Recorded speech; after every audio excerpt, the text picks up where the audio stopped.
안녕하세요, 변호사님. 예, 안녕하세요. 요즘 가상화폐 관련해가지고 네. 사기 사건들이 좀 많이 일어나고 있는데요. 네네. 변호사님께서도 담당하셨던 사건들이 있었나요? 직접적인 가상화폐 사건은 아니고, 이제 가상화폐에 투자를 하겠다라고 해서 이 편취 행위를 했다라는 뭐 관련해가지고 뭐 수사기관의 사건을 제가 대응한 적이 있습니다. 주로 어떤 케이스인가요? 제가 했던 케이스는 지금은 이제 가상화폐라는 게 뭐 가상자산, 가상화폐, 뭐 코인 되게 많이 이제 폭넓게 지금 뭐 거래가 이루어지고 생소한 화폐는 아닙니다. 근데 당시 좀 몇 년 전만 하더라도 해당 가상화폐라는 게 약간 좀 이 생소하다 보니 이런 사업을 한다고 해서 투자를 받는 게 과연 이게 사기냐 아니냐 라는 게 굉장히 많이 이렇게 이 사기 사건에서 부각이 됐었고, 제가 했던 케이스도 뭐 가상화폐를 투자하겠다, 돈을 벌어주겠다, 또는 뭐 수익을 내주겠다 해서 투자를 받아가지고 자기한테 손해를 끼쳤기 때문에 사기다라고 주장을 해서 수사가 진행된 그런 사건입니다. 그러면 맡으신 그 사건에서 피의자에 대한 방어가 어떻게 진행되었는지 말씀해 주실 수 있나요?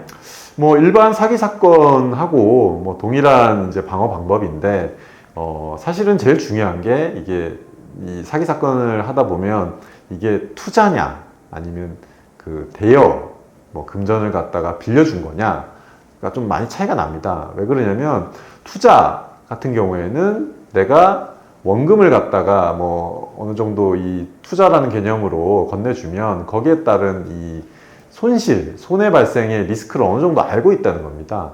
일단 그 부분을 하나를 저희가 방어 포인트로 잡아서 이 부분은 투자였다 라는 부분이 1차적인 방어 포인트 중에 하나였고, 두 번째로는 실제 가상화폐로 투자를 했었습니다. 투자도 하고 거기에 따라 수익에 따라서 일부 분배가 된 것도 있고, 물론 나중에 이 투자한 원금에 대해서 사실은 이제 가상화폐 자체가 워낙 그 주식보다도 이 값어치 자체가 폭락하거나 폭등하거나 하는 폭이 너무 큽니다. 그렇기 때문에 그런 발생에 대한 거는 이 의뢰인이 컨트롤 할 수 없는, 뭐 속이거나 할 수 없었다라는 부분을 조금 더 강조를 해가지고 수사기관에서 그 부분에 대해서는 이건 기망이 좀 아니다라는 취지로 그렇게 판단을 한 것입니다.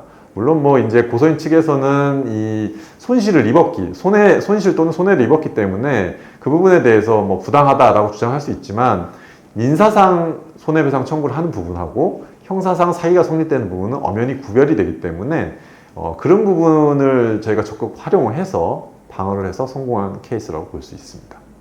말씀 감사합니다. 네, 감사합니다.